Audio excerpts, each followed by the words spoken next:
what are we doing for fantasy this week?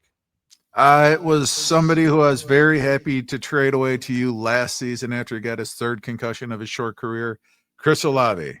Mm-hmm. He right now is on pace for 209 targets, Dang. which is insane. Kellen Moore loves to run a fast pace, boom, boom, boom. Gives it to Olave. The ridiculous thing, he's on pace for 209 targets, only 935 yards on the season.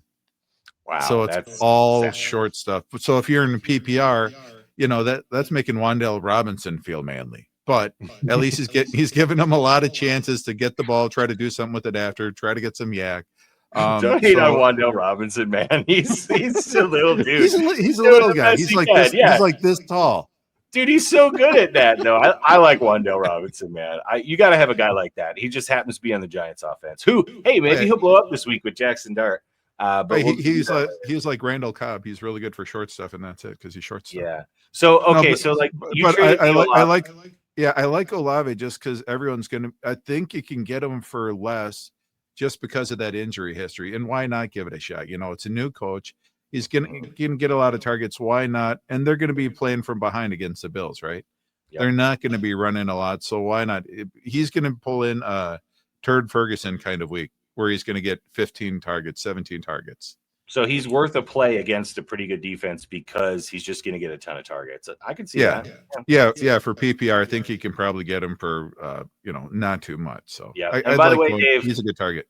I traded him right away for Kyle Pitts. So another disappointment. I don't even have Olave anymore. You traded him to me and I got rid of him. I was like, hey, who hates your guys? You hate Kyle Pitts? Okay, take a look. If Dave trades you someone in fantasy, you keep him. You hold on for dear life. Okay, I've learned that, and he has helped me to a championship. That's true, but it has I let you get Brock Purdy, get you to the championship game. Yeah, Derek, I just gave you Marvin Harrison Jr. 2 days later.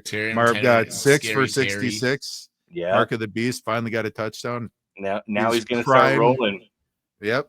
So, all right. I like that. All right. Hype, what do you got for fantasy this week? Who do you want to see play? So I think we opened the show with Cam Scatman. Yeah. I didn't think I was down on him as a rookie, thinking like I don't know if he's the type of dude that's going to become like a number one running back in the league. He'll be like a good backup or goal line guy maybe or something. But he's played well. His PFF grade is like an 85 for the season, which is like probably like top 5 running backs or something. Yeah. He catches the ball well. And on who knows what has it's the Giants. Who knows what's going to happen? I mean, they could throw for 400 yards. Cam Scatterboot could get 150 yards total. Like, I feel like they're like the bizarro 49ers. Like, where like they've got now a running back that can catch the ball. He's white also, and like. Who knows what's going to happen there, man? Like with Cam Scatterboot. And it's a fun name to say, and he's a fun player to watch. He just looks exciting to watch.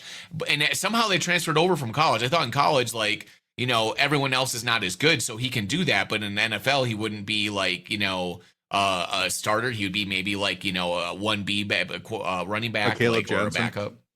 What? A Caleb Johnson where he gets 1 snap a game. Something like that or whatever. Or like in lines where they have Montgomery as like the second, guy that comes in for goal line, stuff like that. Hey, Monty's good. And I'm saying he is good, but I'm just saying like in the NFL, there's like a 2 running back system. To be a number 1 running back and get all the carries, you got to be like a big time, awesome guy. And I was like, I don't think he's that, but he might be. Maybe he's that guy.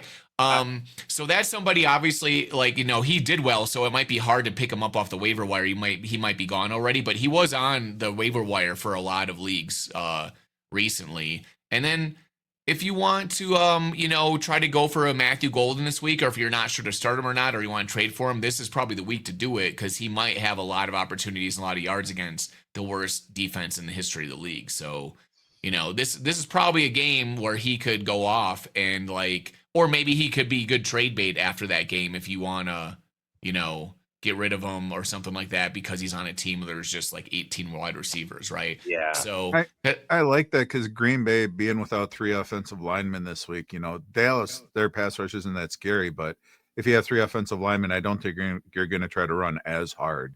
So why not just rely on the passing game, which Flus, like we said, it's cover 2. The holes are there every time. 89% of the plays covered. And they get burned a lot. They get burned deep a lot too. Who's the 3rd offensive lineman, Dave? We're missing Aaron Banks and Zach Tom. Who's the other one? Your draft pick. He's also hurt. Belton. Oh, yeah, Belton. Belton. So That's right. I remember. you have two starters, and Belton are both out for this week. So well, Jordan Morgan better freaking play well this week because he did better not take a look lot good of against steroid Brown. injections or something to play better this week, I or mean, whatever he needs to do. He's more of a finesse guy, and that Browns line is just mean and strong. They're and big. powerful, yeah. And like it's a bad matchup for him, and he doesn't play right tackle. That's like the one position he didn't play before. So like I kind of give him a pass. I'm more upset that Elton Jenkins kind of got tossed around, to be honest with you. And plus, Morgan has to play like 18 positions, right? He's just rotating between like whatever. Yeah. No, he's much better on the left, I feel like. He was training for left tackle, and now he has to play guard and right tackle. So Right. But, no, Jenkins is only ranked like 25th per PFF for centers on the year. Yeah, and Jenkins has been having trouble too. No, he hasn't been doing great, and he was not doing great. We could do 10 shows about how bad the offensive line is this last couple of weeks. But but this is just one of those things where you can be a great guard. It doesn't mean you're going to be a good center. You can be a great left tackle. It doesn't mean you can be a great. Or it right might just take tackle. him a while. There is a little bit of noise. Or it takes a while. Remember, Jenkins was a center in college, and that's what he played. So we moved him to guard. So it's like a natural. And he did start a couple games at center when guys were hurt and played really well. But again, last year at guard, he wasn't great either. So it's not like I expected him to be great. I just expected him not to be Josh Myers 2.0, basically, right? He was the last two games, but yeah. Pretty much. So, all right, well, we'll get into that later. So, speaking of Elton Jenkins, one good game against the Lions. If the Lions defense is out there, everybody go pick them up. They've got some very favorable matchups. They create turnovers.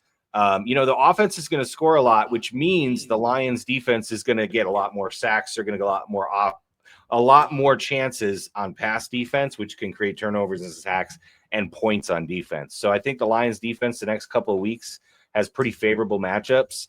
I mean, they got the Browns coming into town, whose offense is terrible. Then they got the Bengals, and Browning seems to want to have 4 turnovers a game, so that could be really good, right? And then they play the Chiefs, which back in the past you'd be afraid of, but don't be afraid of putting your defense in against the Chiefs anymore because their offense is not scary. And that might change when they get the receivers back. Xavier Worthy's coming back. Xavier Worthy's coming back. So that might change a little bit. But as of right now, don't be afraid of the Chiefs. So I'd say the Lions are a good matchup, not just for this week, but a couple weeks going forward.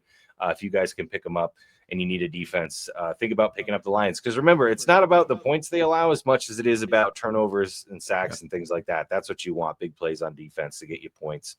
So look for the Lions.